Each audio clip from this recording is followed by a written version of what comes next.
সপ্তাহের প্রথম দিনে দক্ষিণবঙ্গে নামছে ঝমঝম বৃষ্টি, সাথে থাকছে ঝোড়ো হাওয়ার দাপটও। কোন কোন জেলায় হবে বৃষ্টি জানুন হাওয়া অফিসের টাটকা আপডেট। আশি করেও দক্ষিণবঙ্গে ধরা দিচ্ছিল না বৃষ্টি। ঘর্মস্নাত হয়ে বৃষ্টির অপেক্ষায় প্রহর গুনছিলেন দক্ষিণবঙ্গবাসী।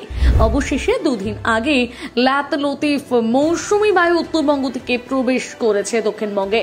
তাই এর প্রভাবে সপ্তাহের প্রথম দিনে কলকাতা সহ গোটা দক্ষিণবঙ্গ ভিজতে চলেছে বৃষ্টিতে।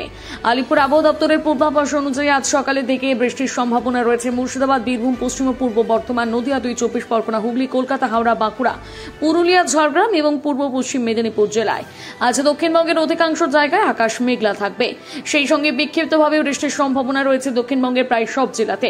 এরপর আগামীকাল থেকে উত্তর ও দক্ষিণ 24 পরগনা, ঝাড়গ্রাম এবং পশ্চিম মেদিনীপুরে বজ্রবিদ্যুৎ সহ বৃষ্টির পূর্বাভাস জারি করেছে হাওয়া অফিস। আগামীকাল থেকে দক্ষিণবঙ্গে মুর্শিদাবাদ, বীরভূম ও পশ্চিম বর্ধমানে ঘন্টায় 30 থেকে 40 কিমি বেগে ঝোড়ো হাওয়া বইতে পারে। এরপর বুধবার দক্ষিণবঙ্গের সবকটি জেলাতে বজ্রবিদ্যুৎ সহ বৃষ্টির পূর্বাভাস রয়েছে। বীরভূম, পশ্চিম বর্ধমান, পুরুলিয়া, বাঁকুড়া এইসব জেলায় ঘন্টায় 30 থেকে 40 কিমি বেগে ঝোড়ো হাওয়া বইতে পারে। আগামী কয়েকদিনে দক্ষিণবঙ্গে বজ্রবিদ্যুৎ সহ বৃষ্টির সম্ভাবনা আরও বাড়বে বলে জানিয়েছে আবহাওয়াবিদরা। তবে ভারী বৃষ্টি এখনই হবে না। আলিপুর আবহাওয়া দপ্তর জানিয়েছে, দক্ষিণবঙ্গে বর্ষা প্রবেশ করলেও দক্ষিণ পশ্চিম মৌসুমী বায়ু জোরালো নয়। মঙ্গলবার ও বুধবার দক্ষিণবঙ্গের অধিকাংশ জেলাতে বজ্রপাতের সম্ভাবনা রয়েছে, পাশাপাশি বইতে পারে দমকা হাওয়া। অন্যদিকে আজ উত্তরবঙ্গের জেলায় জেলায় বৃষ্টি বাড়বে। এর মধ্যে জলপাইগুড়ি, উত্তর ও দক্ষিণ দিনাজপুর এবং মালদাতে বজ্রবিদ্যুৎ সহ বৃষ্টির পূর্বাভাস দেওয়া হয়েছে।